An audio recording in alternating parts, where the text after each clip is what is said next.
Soccer Saturday is back with me, Geordie Pete Redding on Hollywood Balls, and of course TFA, the #1 football app in the world. Fresh from a Friday night with Faustino Asprilla. I'm back. No one's ever said that before.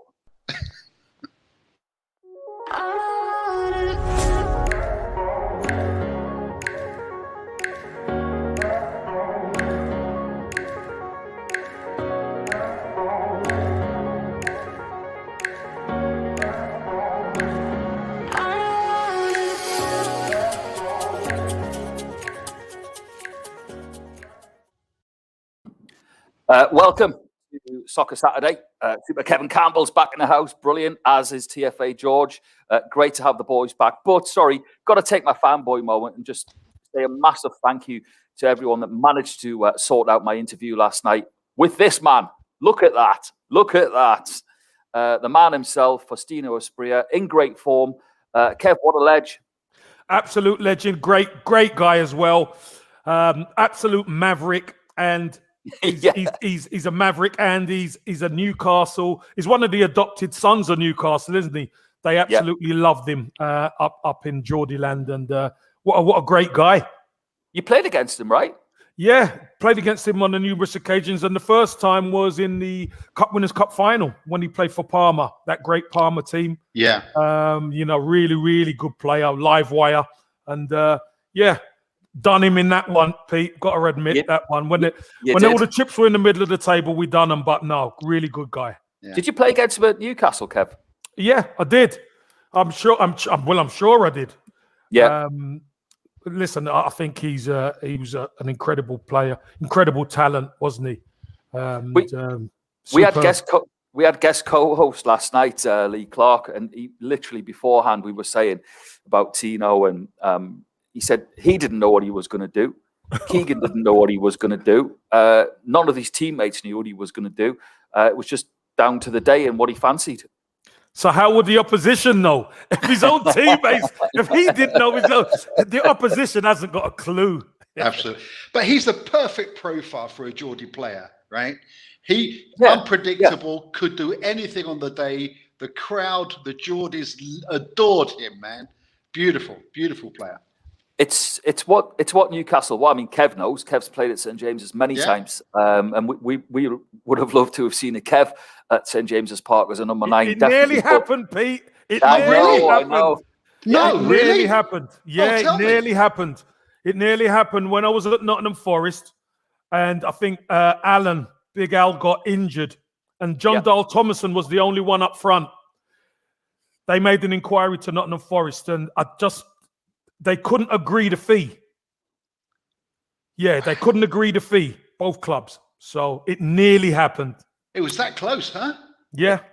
It could have been a beautiful thing, because it was funny. What we were saying last night was, in all seriousness, what we said to Tino was that there's certain players that come to Newcastle.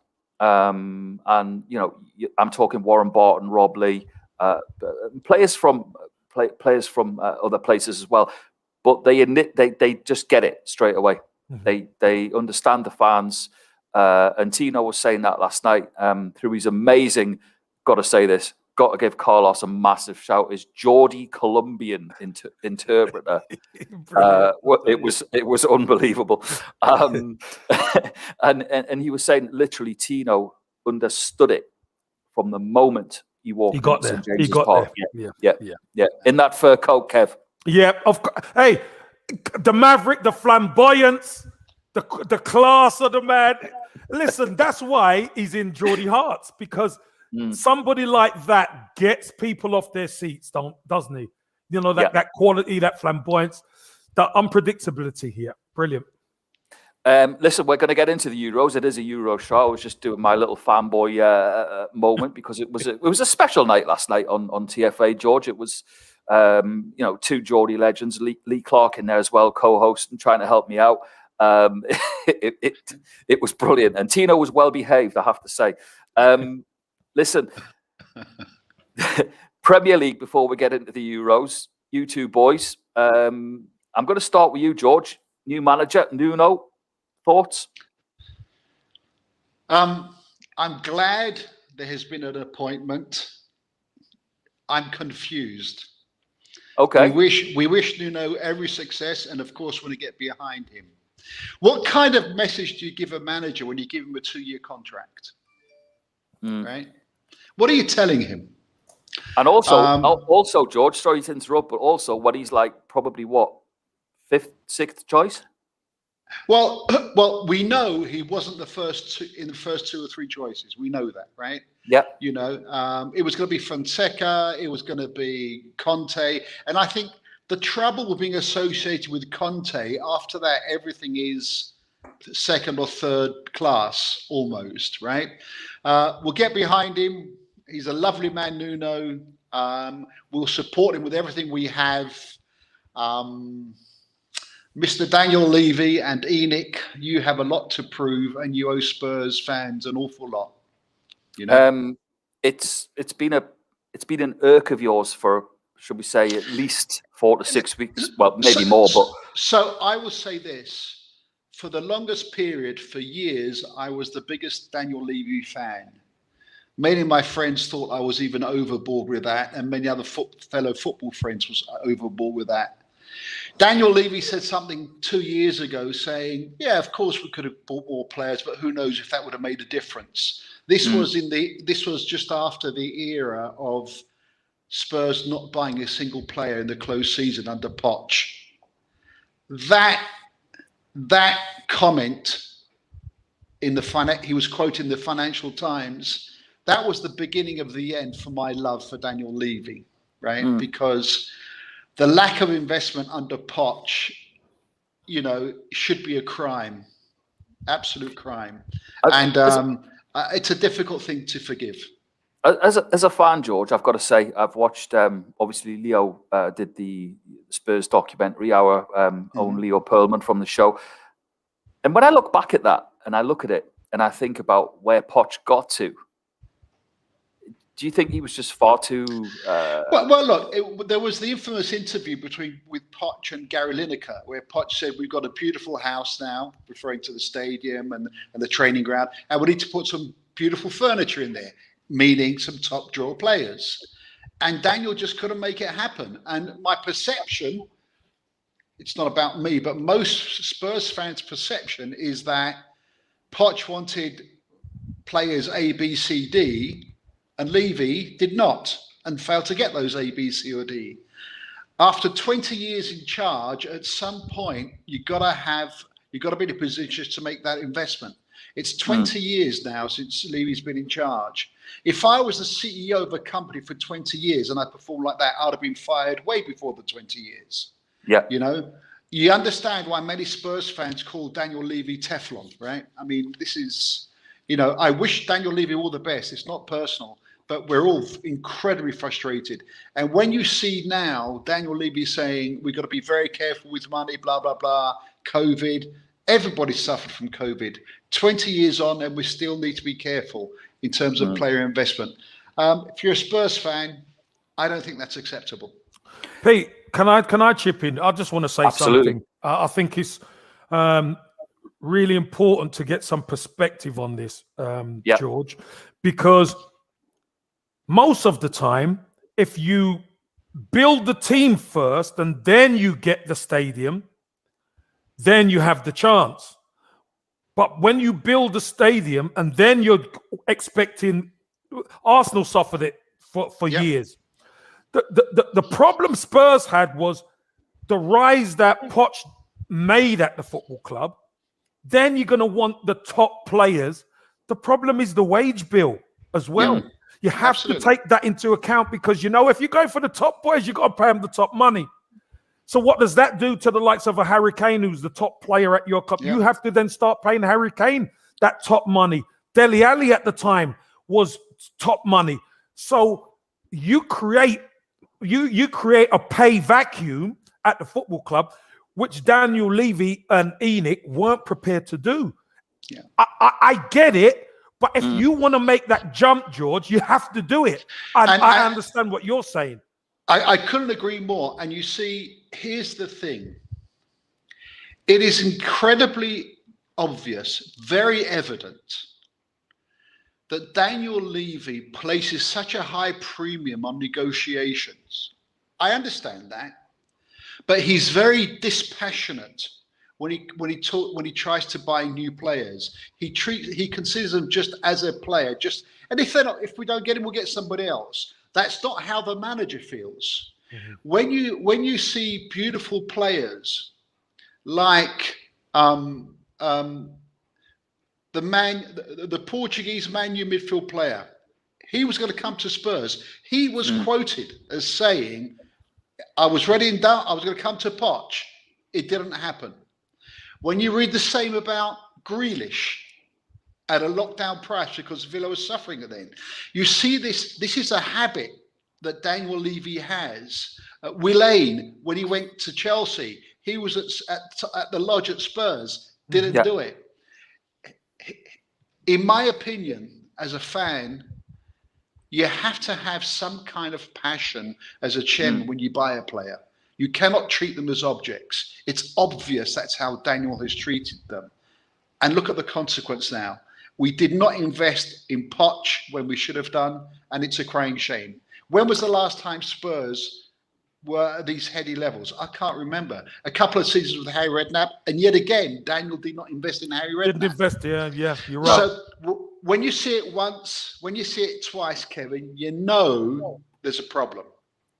And you know it's coming. That's the problem, isn't it? Yeah. George just mentioned Maverick. Speaking of Mavericks, it's time to bring in today's special guests. I know, Kev, you're looking forward to you've been having a bit of a Twitter spat with them. No Twitter spat at all. No Twitter spat at all. Let's bring in Barry. Hold on a minute. I'm the champ around here, Barry. I'm the champ.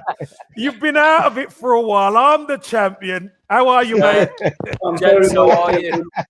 I'm very well, and there's never a spat, Kev. You know that full well. Oh, never, mate. Never a spat. He wishes me good morning every morning, and that's always nice. And then after that, he puts his predictions in. Does he bring you coffee, Baz? Disagree. No, the wife brought me coffee. I've got coffee here this morning. It's very unusual. It's way too early for me. A massive Hollywood Balls welcome to the one and only Shorty T. How are you, mate? Yeah, I'm good, my brother. We saying Kev, we saying Johnny, what's up? What's up? You're right. Kevin, the legend. Love this, man. Love it, Sean. You're good, man. You're good. Everybody good in the family? Yeah, Kev, you know what? I've seen you play so many times, my brother. It's an honor to talk to you again. No, man. Honestly. It's a pleasure to speak to you, man. Pleasure. I respect my brother. Listen, nice. Can I change the subject 1 second, guys? How can I share this on our social sites? Bring the Dub Pistols fans in, because I'm sure they'd like to throw some stick around your way. You've got the YouTube. You've got the YouTube link, Barry. When I put it in, mate, and I'm trying to do a show. I mean, you got any chance? Barry, I will send you the link on Twitter. Yeah. Just copy it and then you could share it. All right, brother. I'll do that. It is in your Facebook messages as well. Anyway, moving on.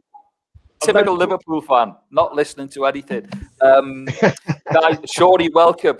We've got you on for a specific reason, which we're going to get into. But first and foremost, I want to ask you, what's your thoughts on the Euros so far? It's been a great tournament, hasn't it? It's been wicked, great, excitement. It's basically really had everything. You know what I mean? It's especially like the France and Switzerland match. That was an incredible game, bro. That's worth the money, man. That's worth the money alone. That's worth the Sky subscription, even though it's on BBC. But you know what I mean? It's everything's been good so far. For me personally, I watched quite a lot of the matches. You know what I mean, brother? Yeah. So, yeah, I can't say. I don't have really a bad word to say about it. Apart from Italy, really know how to ruin a game of football, man. What's wrong with Italy, man? Jeez, what? I don't know what's wrong with them, bro. They're like, why would you do that, man? Like, they should not. They should be in Hollywood because the acting was incredible at the end. That was bad last night, wasn't it? It was bad. Bro, the acting, and the nominees are the front, the striker, the midfield, the whole team. It's terrible. It's terrible. But Listen, you know boys, that's what it takes. That's what it takes. Listen, boys, what we've got tonight is a massive game coming up. But before that, what's lovely to have, we've got a nice mix, because sometimes it gets a little bit over heavy. You've got a Geordie, we've got 2 Arsenal in the house, we've got Spurs with our TFA George, and we've got Liverpool. But I want to come to Kev, because we can't hide it, Kev. We've been WhatsApping all week. New manager at Everton. What's all that about? Yeah, it's it's divided some of the fan base. Yeah. But let me tell you this, Pete. There are a lot more fans who are fine with it than not. Sure. It's always a minority, right? Yeah, you're always going to get a minority, and there was, some despicable behavior, leaving stuff outside his house, the family house, which is just not football. That's not football. You can oppose the appointment 100%, but when it comes to families, that's out of order.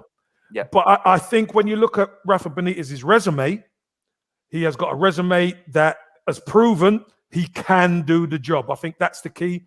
Everton are a club with a project that need a safe pair of hands. Let's be honest, they never expected the Carlo Ancelotti situation to materialize. But when Real Madrid come knocking, it's very difficult to turn them down. So they needed somebody who also gets Merseyside. Just like when you need someone who likes Spurs, George, who gets it. Sure. Geordie Pete, you need someone who gets Newcastle.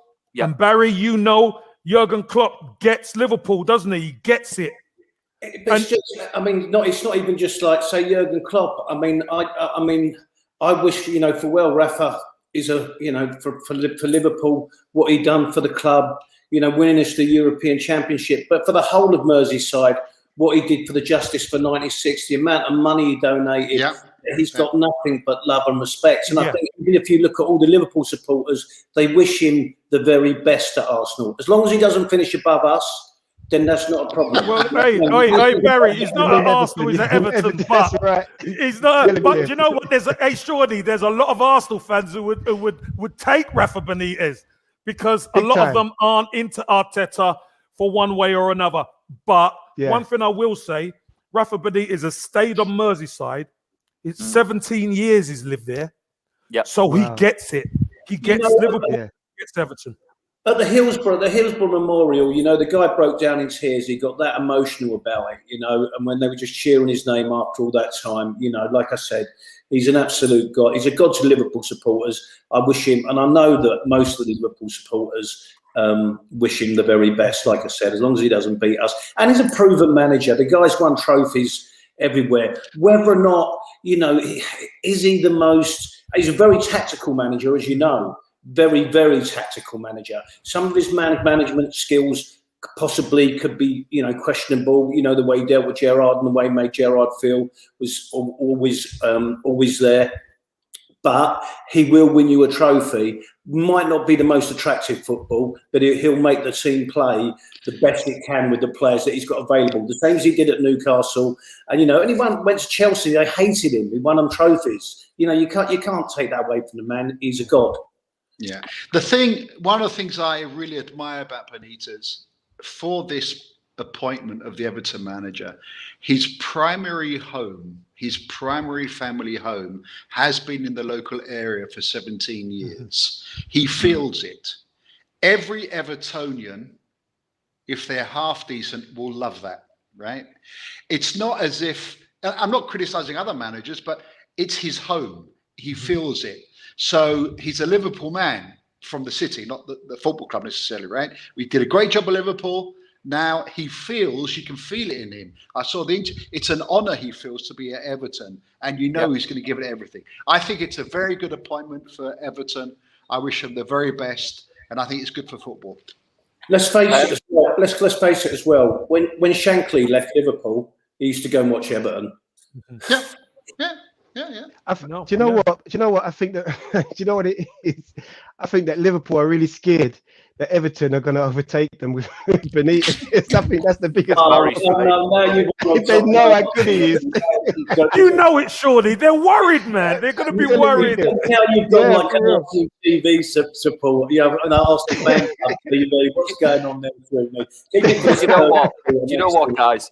I woke up this morning after having dealt with Faustino Asprilla on a Friday night, and I thought, what could be worse? And then I thought, looking after all of you boys in one room is actually more stressful than looking after Tino in Colombia. Listen, Shawnee, I want to come to you because you're on for a special reason. There's a special football game coming up, and I want you to be able to tell us all about it. So give us the background. Okay, well, I'm an ambassador for, just like Barry, for a mental health charity called Tonic Music for Mental Health. So I'm putting on a charity football match. Barry's got his flying circus, you know what I mean? And I've got a football match that I'm putting on. Do you know what I mean? And I've got some ex-footballers playing, some pro footballers playing. I've got some actors, some musicians, like Ragga Twins are playing. I've got Shane Atwell. He was just in Legend with the Craze, the guy that gets shot in the head in the pub. He was also just in Wonder Woman 84. Wonder Woman beats him up on the street. You know what I mean? That's not really a good advert, but for us, but hey. So yeah, like Barry's playing, Star Striker. You know what I mean? I'm still waiting for. I'm guessing here, Shawnee. I'm guessing that my invite's slightly delayed coming to Dubai. Is it? Must be in the You're post. on, mate. You're on. No, man, I've got you, man. Kev will tell you I can run the game from the middle of the field. That's perfect, man. Patrick Vieira I hope style. Barry don't play in them shades. You know, you about wearing these shades because I am like Stevie Wonder. I need that bell in that ball. You know what I mean? To be able to do it. You know what I mean? It's like that's why I'm wearing them. It's like, you know, trust me. Like I reckon I've got a good 3 minutes on me, and then super sub. David Fairclough. As soon as the knee replacement and the hip replacement's done, then Tunbridge Angels ain't got a chance, honestly. They're just going to be, you know, I'm going to wind back the years. Listen, I want to come to... So just in case... Sorry, go on. were you going to say something? No, go. I was just going to say, so just in case Barry breaks down, we got Marcus Gale that's going to play for us. Who else have I got? Oh, gosh. I'm just going to mention a couple of people. Micah Hyde. The transfer record. Micah, no, top guys, man. Good guys. Yeah. Marcus, do you know, Kevin, do you remember Ross Ware that used to play, he was a striker for QPR? I don't know if you know him. I know the name. I don't know him. I know the name, yeah. Is he playing?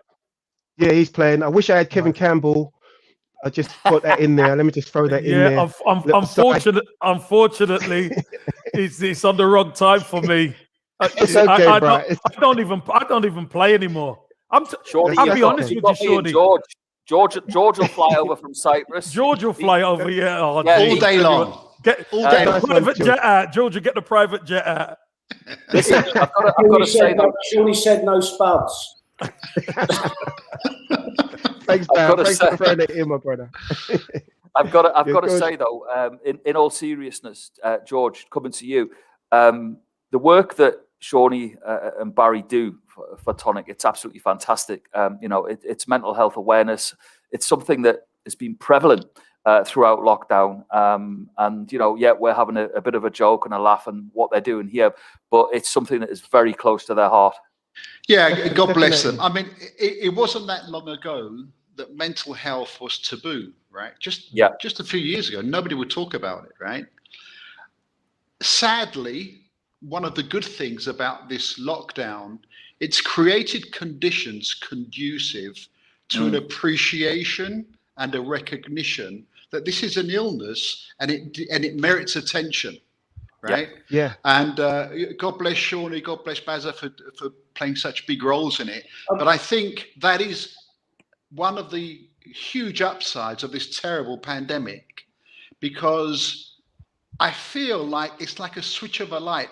The negative connotation of mental health has gone away, and it's just recognized as an illness now, and that it merits a lot of attention and love, and that's a beautiful thing. Like you said, George, there, you know, the lockdown has people can actually have a bit more sympathy or even empathy towards it, because everybody's been in a situation where the stress has been piled on and they didn't know where to turn. And yes, a lot of people have got an outlet for it. So I think in that respect, they've been able to look at themselves in the mirror and maybe recognize more the situation that a lot more people that are in a worse off position, basically. And that's what kind of me and Barry have been like. We've been able to recognize and put on events to raise awareness and raise money for the charity. And it's a great charity, Tonic Music for Mental Health. It's such a great charity, and they're really working within the community, in all communities, to deal with this situation. Offering therapy and things like this. And I can tell you, Shawnee and Barry, the Hollywood Balls are straight in. Whether I play it, you probably don't want me playing. In all honesty, Kev will tell you I'm the worst player in the world. But I'm there to support. Can't afford you. I heard. I can't afford you. Listen, we've got Euros to talk about, and before the big game tonight. Just one thing, Pete, as well, though. Quickly going back to the mental health thing, because obviously the thing is, as George said, it has touched on, because this last year and a half has touched on many people, and it's made people aware, but who would never have, even realised it. But full well, it's not like, it's prevalent in the music industry, but it's just as prevalent in the sports industry and the footballers. Sure. People who have ended their careers, who have had massive highs all their lives, that have lived a massive, fantastic lifestyle, and then suddenly their careers come to an end, and the same psychological effects happen to them. Do you know what I mean? So, it's not just the music industry. It's not just it's across the whole sporting industry, and a lot of people, it's just starting to make them open up and become, like you said, more aware. So, the more we talk about it, the better it is for everybody. Yeah. And it's men generally who don't talk about it. That's where the biggest issue lies. Yeah. And Barry, to your point, the whole taboo has gone. The whole taboo about not talking about mental health, the whole taboo about men don't talk about it. It's fantastic. And it's just been an acceleration of the last year. And I think because of the pandemic. So God bless you. Can I just say, because I know there's a lot of people listening, it's the 22nd of August. We're playing Tunbridge 11, managed by Steve McKim, great manager, great person, and that helped. That I just spoke to Steve, and Steve said, "Yeah, I talked to the directors, and straight away they agreed." So it's 22nd of August, playing the Tunbridge Angels 11, at Longmead Stadium in Kent. So try to be there, people. Please support it. It's such a great event. We're gonna have a laugh. Kids go free. We're gonna have face painting, bouncy castles, and there's a marquee afterwards. So we're gonna kick up a foot, and we're gonna, have a little party after. So it's gonna be a really good day. Is there gonna be a bit of music afterwards? Yeah, man. The music finishes like 8 o'clock, 8:30. Barry's gonna DJ. He's not just a star striker; he's a star DJ as well. So it's gonna be fantastic, bro. Listen, we're going to be pushing that on Hollywood Balls, so don't you worry about that. I'll be pushing it on all my socials, because it's an absolute honor to have you on the show as well. Barry's a regular guest, but we are going to get into a bit of Euros. Kev, I'm coming to you first before we get into the game, which is the later game. But it's really intriguing. Czechs against Denmark for me. The Czechs have won the last 2 games previously.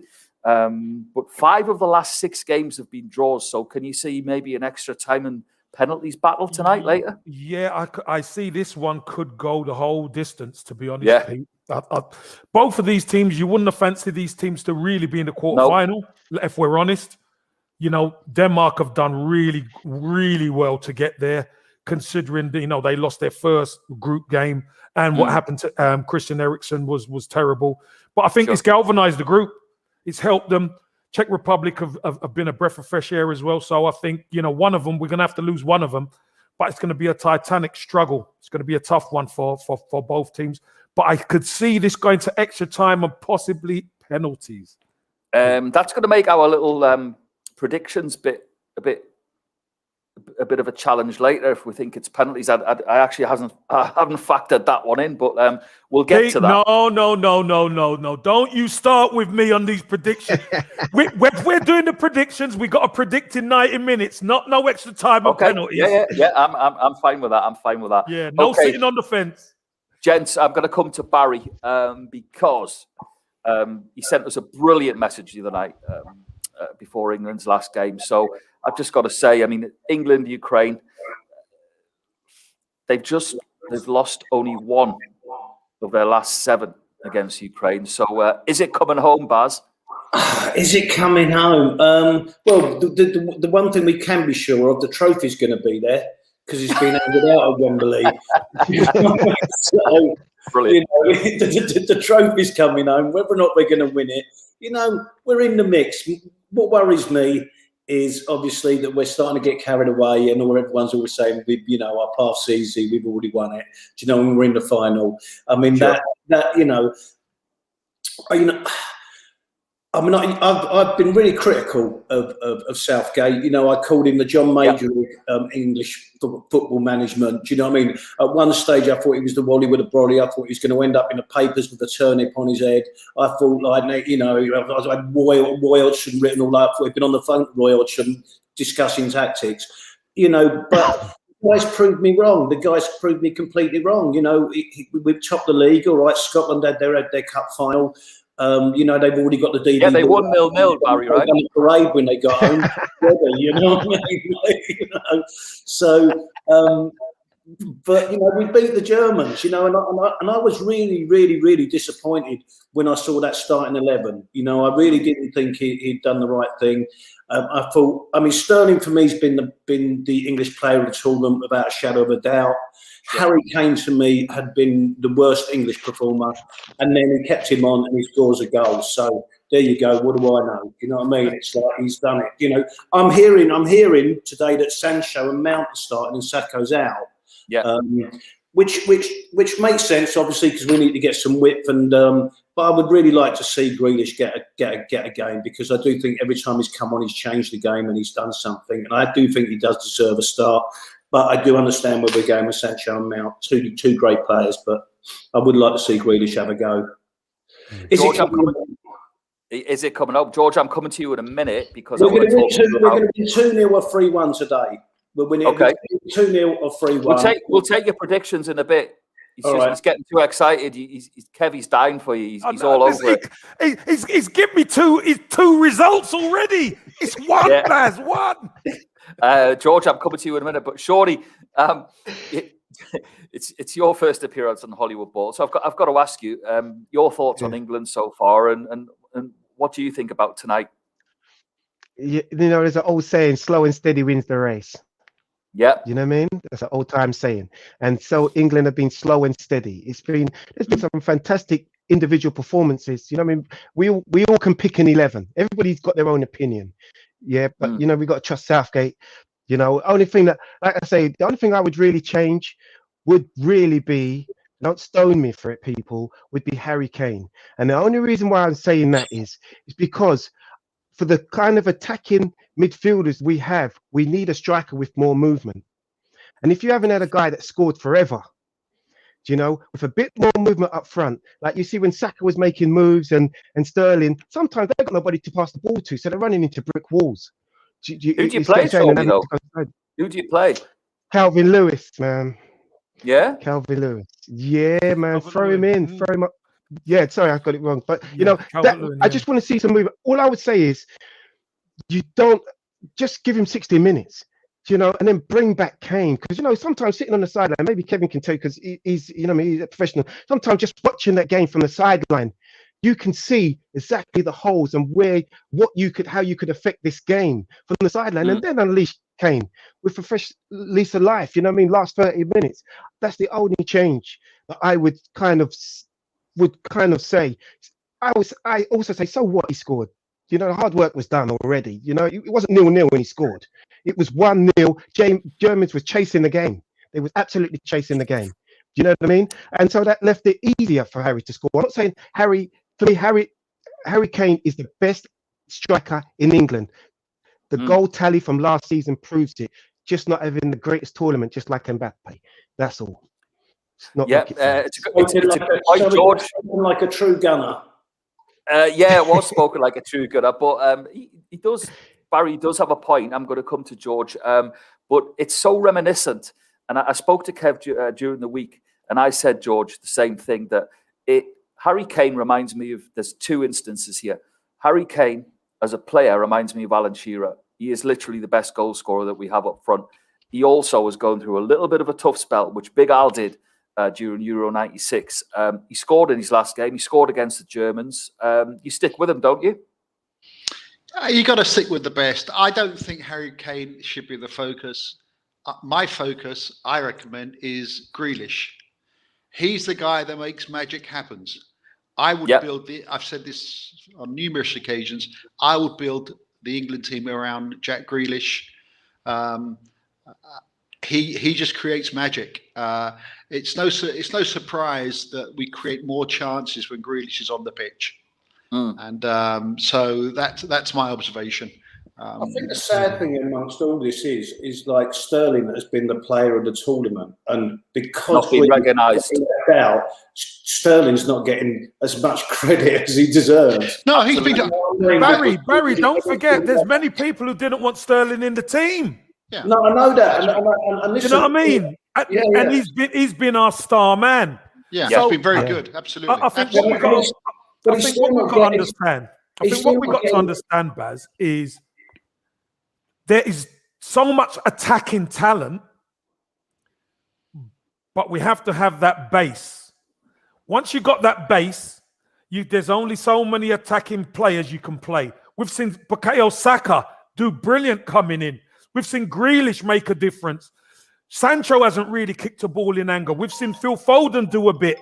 So there's always people who can do a bit now. And what it also does, it surprises the opposition. If Sancho plays, they will probably have watched Grealish. They'll probably have watched Sancho. They'll probably have watched Saka. Now you get Sancho in. Hold on a minute. We didn't see the videos on Sancho. Now it creates a big problem for them. It's a new dynamic. I think element of surprise. I do, element of surprise, Shawnee. I do. I think that will be. And Southgate is using that. If you notice, Foden played okay in the first couple of games. The next minute, Saka came in and stole the show. I think he's going to use that. I think that's a part of this thing. Foden slipped down the order, isn't he? I mean, he was looking like from the start, and now he's probably third choice. Yeah. The thing I like about the England setup is that every player clearly wants to start in the starting 11. Sure. But Southgate has done such a good job at building a great team bonding experience. You can see in the body language, the players who don't play, it doesn't get to them. They're not down in the dumps. Yeah, no sulking. There's no, and this is the thing, there's no ego, there's no sulking, as Kevin says. So whoever he plays, I don't mind. I mean, I think Saka has been incredibly fantastic for England, right? He's done great. And, Foden did very well. He's out. It doesn't affect them. So that's a huge positive, I think. I think the best thing, the most exciting thing is when you look at our bench and you just go, oh my God. You know what I mean? We're sitting here moaning about like who's not playing, and that is something like how often have we been blessed with that much talent? It actually feels like back in the day when AC Milan had all them players like Papa and then Hullet and all them on the bench. Their bench was absolutely incredible. Yeah, it's like watching Man City's bench. It's looking at like Man City's bench. Do you know what I mean? I was going to say Arsenal's bench. Arsenal's bench. Super strong. Yeah.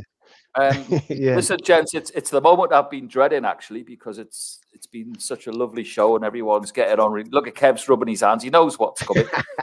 he knows that if everyone saw the video last week, I stupidly threw my hat into the ring, and it's something that Kev, we can repeat it for those that didn't see it. You said, and I'll try and do it my best Kev voice. You went, "I've been waiting for this." I've been waiting for this.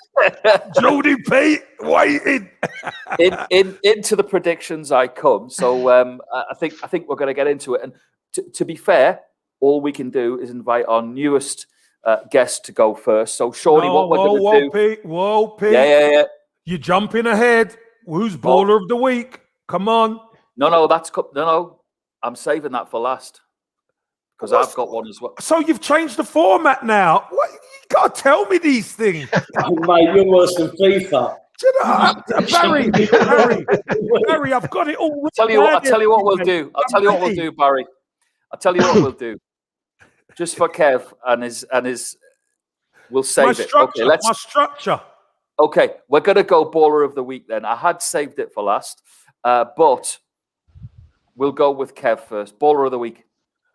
My baller of the week is Raheem Sterling. Often maligned. He's taken mine. Can't believe it. Taken yours now. Oh, get out of it, Geordie. Listen, much maligned. There's a lot of people who questioned his inclusion in the starting 11, but he has been our star man so far in the tournament, and long may it continue in this. And hopefully he'll get on the score sheet again today. Brilliant. Okay, George. Spinozzola, the Italian player. I think heads and shoulders above everybody else. He's a very, very special player. It's devastating for Italy that he did his hamstring last night, but what an incredible player. So he's my baller of the week. Great stuff. Baz, what you got for us? I'm exactly the same as Kev. I'm Sterling, for the exact same reason. You know, I don't think he's got the credit he's deserved. He's pretty much single-handedly dragged England through. I've got one other person I'd like to mention that's really unexpected, and he's not baller of the week, but he's the keeper of the week. And I wouldn't have had him starting, but he hasn't put a hand wrong. Is Little Arms himself. Do you know what I mean?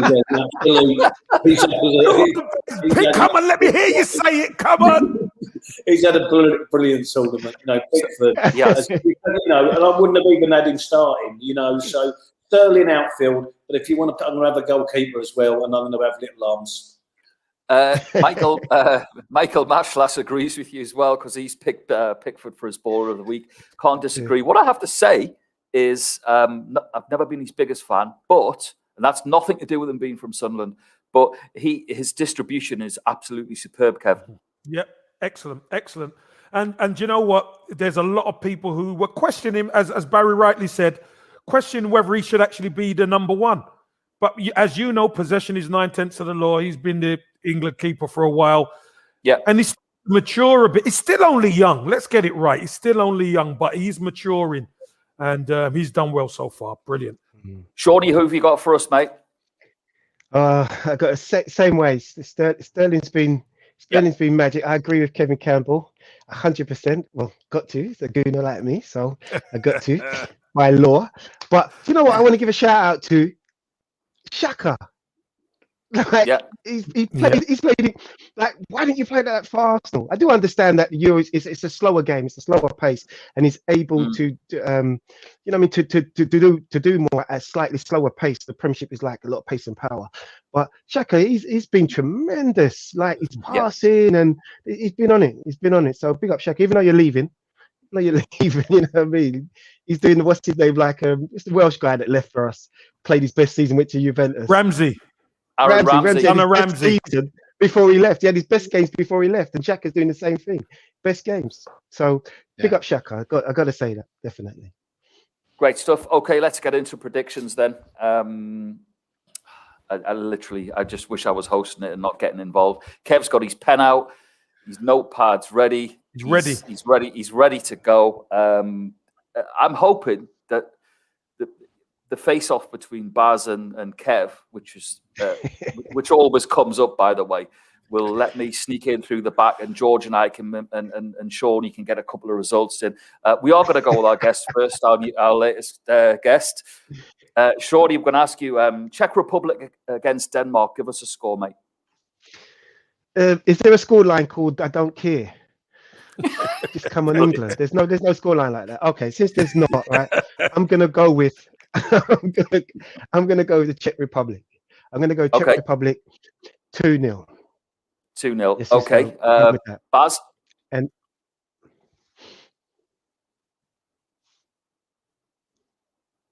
Baz, you're on mute. You're on mute. Baz, you're on mute. Sorry, mate. I'm not just trying everything. You're trying everything, mate. It won't work. He was on blind.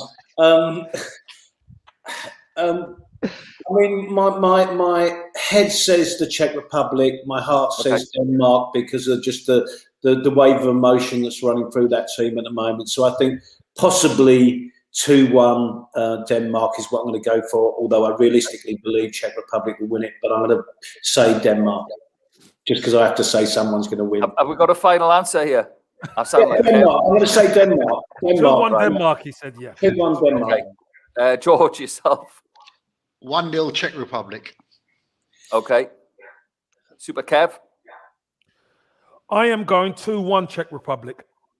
Okay. And I've got 2-0 to Denmark.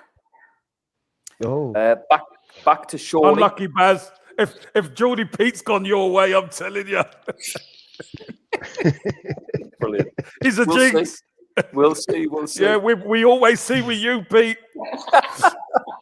Come on. Is he that person you really don't want to go to the horses with? Yeah, big time. If he's on the same horse as you, you're done. Just rip your ticket up straight away.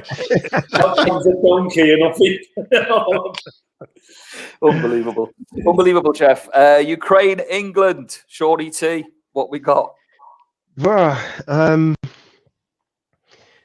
Do you know what? It's going to be a funny one. Like it's going to really depend who scores first. I think if England score first, we can beat them like 2 to 3-0. If it goes the other way and we're chasing the game late, it could actually be. It could go against us. But I must go with England on the current form, and the way they've been building slowly and steady. You know what I mean? So let's call it 2-0 or even 3. Do I need to say 2 or 3? Can I leave it? Yeah, you got to make one. Yeah. Yeah, 2-0 England. 2-0 England. Otherwise, Kev will have 2-0 England. The proper score. Baz, what we got? I've got Harry Kane to come good. Now he's finally got one. I expect him to get another. It's going to be at least 2, like Shawnee said, possibly 3, England. So I think Sterling's going to get another one. Harry Kane's going to get another one. 2-0 England. Okay, George?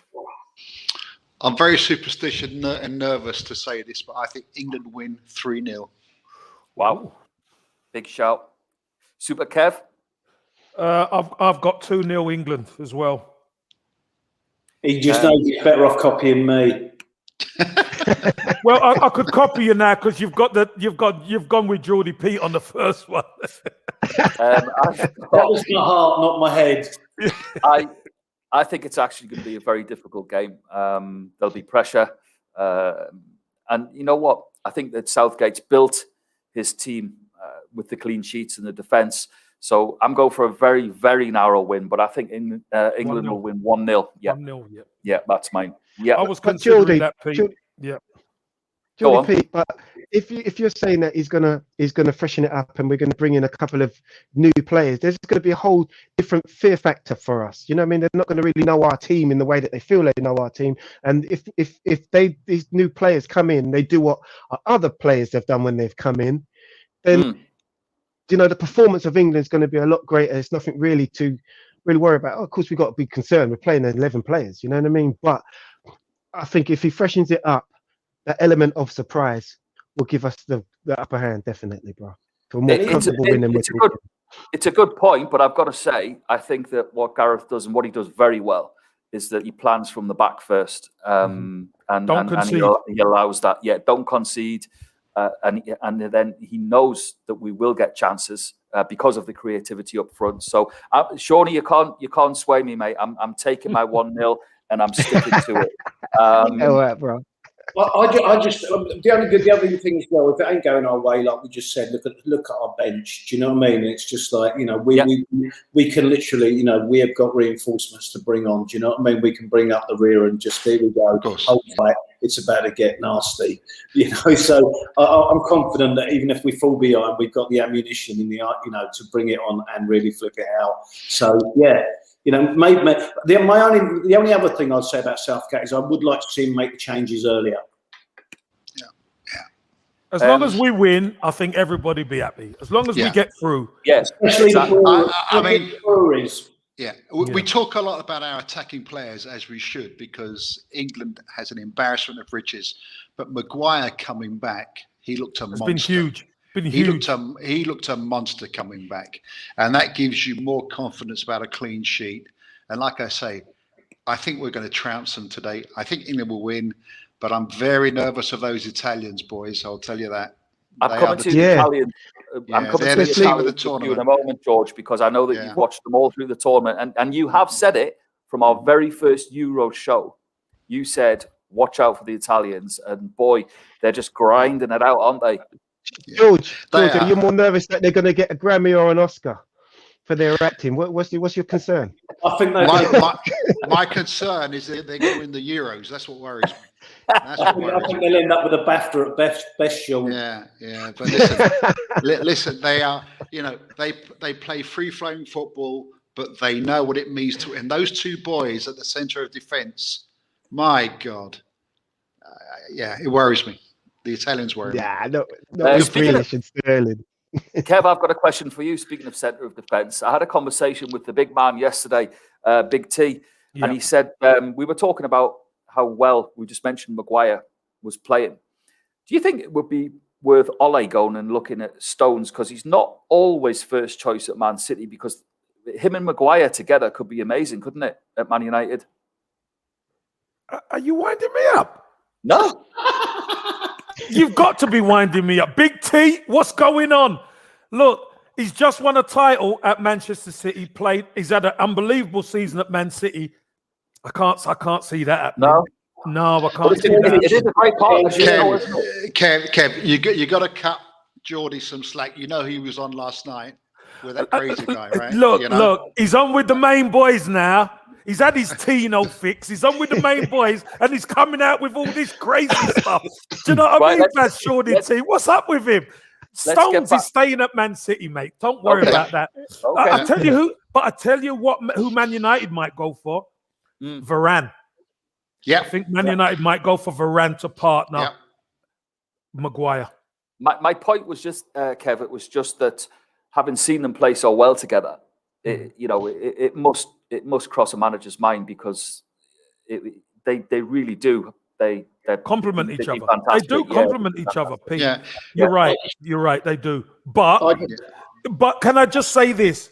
Somebody who's gone unsung in the Germany game, was Kyle Walker. I thought Kyle Walker was outstanding.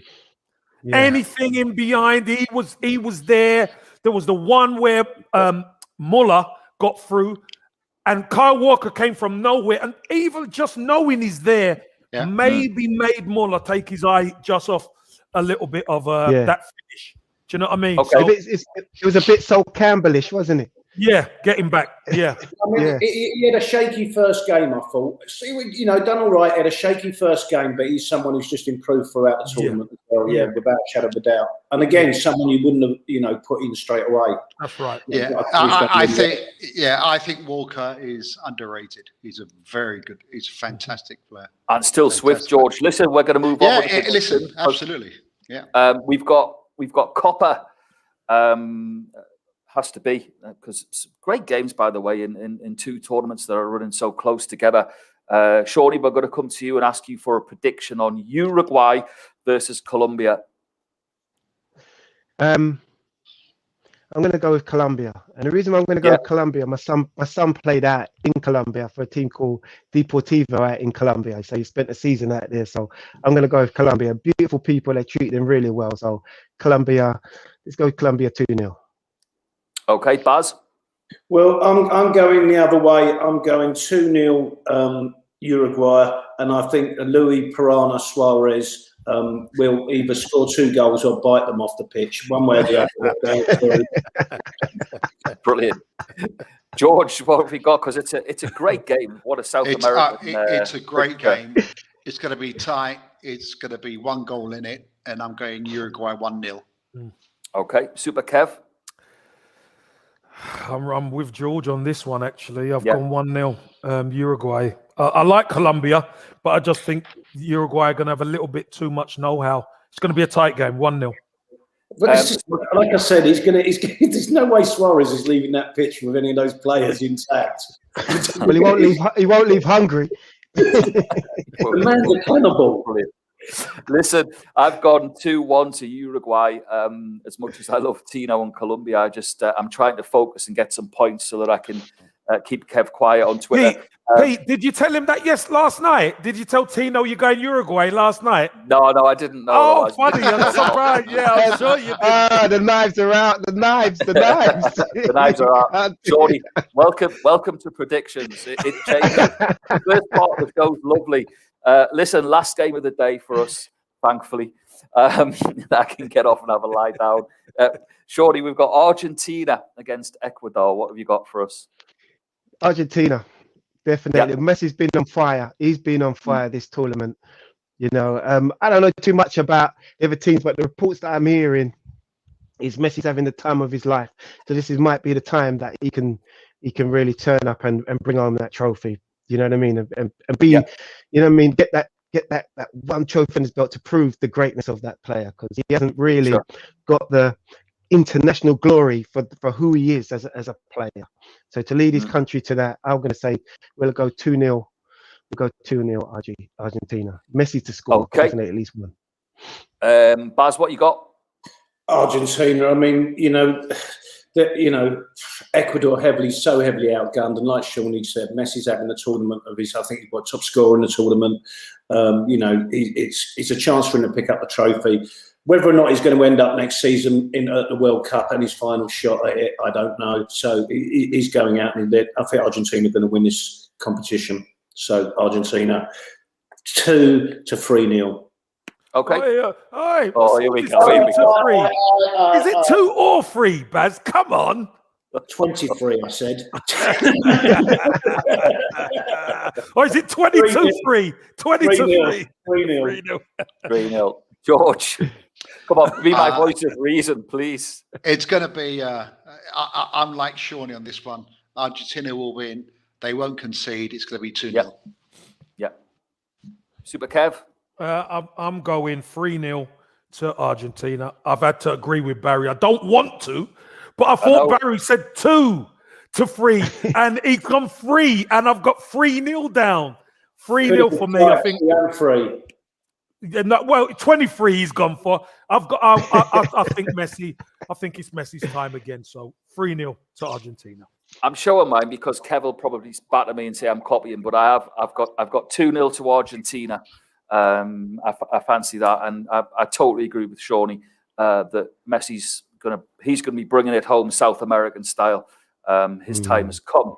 Our time's come because I'm literally ready for a lie down. So I think it was easier dealing with Faustino Asprilla last night. Really that boring, Geordie Pete? You need to go and lay down. No. I'm wiped out having He's worn out. The legends of the Dub Pistols on. Listen, guys, tell me again. Give me the Tonic website, please, so that people can go on and have a look at it. tonicmusic.co.uk. Yeah. Get on there. For Tonic Music. And Shawnee Tonic FC across all social for the match. And that's right. Barry Asper's Flying Circus. And if anyone wants to come see any of our live shows, just go and check out dubpistolsmusic.co.uk and come and see one of our shows. Before I put up the last code, Baz, give us an update. Is there a festival happening? Yes, there's a festival. We've got our own festivals, 10th and 11th of September, Vicarage Farm, Winchester, Mucky Weekender, does what it says on the tin. It's just going to be a load of fun. Gentleman's Dub Club, Ragga Twins, Donlets, just a whole host of amazing talent. And it's going to be a party. There's only a few hundred tickets left, so get yours. Just go to muckyweekender.co.uk and grab yourself a ticket while you can. Come and join the party because you never have so much fun in the field. Kev, do you fancy that? Me, no, I'm not into the mucky stuff, but I listen to the music all the time. Ragga Twin's going to be there, Shawnee T. Even the big man Baz is going to be there. Listen, it's going to be quality, but them festivals ain't for me, man. Listen, it's a boutique festival, Kev. So it's like boutique. It's like 3,500 people. It's not your 100,000 Glastonbury type caper. It's you should come along. I think you'd love it, mate, honestly. And would make you feel more than welcome. And we might, Hey, I know you'd make me feel welcome, but I don't listen. The me in the field, nah, not happening, mate. I could tell you We that. could do the predictions live from the main stage. That would be good, wouldn't it? Hey, you won a first class ticket over you, don't you? Get out of it. Listen, guys, I've got to say, George, voice of reason. What's on the cards for your weekend? Football. I've got to do some stuff with the kids. I've got 4 kids, right? One of my eldest, he's got his friend coming over, and he's going to cook for all of us. Look at that! Oh wow! What's he making? Do you know? No idea, but a lot What's of his name? Gordon Ramsay? Yeah, a lot of football, and I've got a ton of work lined up. I've got a couple of Zoom calls with the football app and the football coin. Sure. Yeah, a lot of things going on. You've got a few emails to do as well. Hey, did you know, guys? Listen, yesterday we made an announcement that Ian Rush's collectibles, NFTs in the football app, exclusive. Fantastic. Yeah, look at that. Yeah, That'll you know Ian Rush, be don't you? Oh, God. What collectibles have you got? As long as it isn't his like underwear, I'll be in there sort of like making a bid. Barry, it's very simple. It's not live yet, but basically NFTs are like collectibles, but digital, and they're all on the blockchain, and you can just go and buy them and sell them in the cryptocurrency that we use, right? And it's going to be in our app. And Ian Rush has said, we're going with you. He's coming with us, exclusive, and there's more coming. Yeah, more coming. It's the future. It's the future. It is the future. Definitely. I've really got to check this out, George. I know I said I would last time, and I really do need to check this out because it sounds like, it just sounds like I'll follow up through Pete. Yeah. Listen, George, before we all go, I've got to tell you my Ian Rush story. I won't name the goalkeeper because it will embarrass him, but there was a certain goalkeeper that Ian Rush put 4 past in one game. And after he scored the second, Ian Rush always, Kev, can you remember this? He always followed up into the back of the net and picked the ball out and ran back with it. And he turned to said keeper and said, "See you in a minute." You got to tell us who, Pete. Come on. I can't. Pete, I'll tell you what I'll do. Don't leave us hanging at the altar. You can't do that. I'll invite him. I'll invite him on. He was a former Manchester City goalkeeper, a great friend who Kev knows as well. Brilliant story, and he told me that himself, not Ian Rush. So listen, here we are. We're an hour and 5 minutes in because it's been absolutely fantastic. Massive thanks to the legend at Shawnee T, and of course Barry Ashworth, Super Kevin Campbell, and TFA George, and that's me done. Geordie P. I need to come back and talk to Kevin Campbell, man. We got to talk about Arsenal one of these days properly, man. I need to know his thoughts on Arteta. Hey, listen, hang on. Arsenal one here. Listen, why would you do a show that? Why would you do a show that lasts only 10 minutes? It would be like the Christmas edition of EastEnders. It would just be full of misery. Go away. Listen, George, stop it, man. Kevin, you're a legend, man. Nice one. He's a legend. He's an absolute legend. And George, thank you for inviting me on your show, man. Thank you very much welcome, for letting me be on the show. Anytime. It's been an absolute pleasure. Sean's been a pleasure. Barry, as always. I definitely go for a lie down now. All right.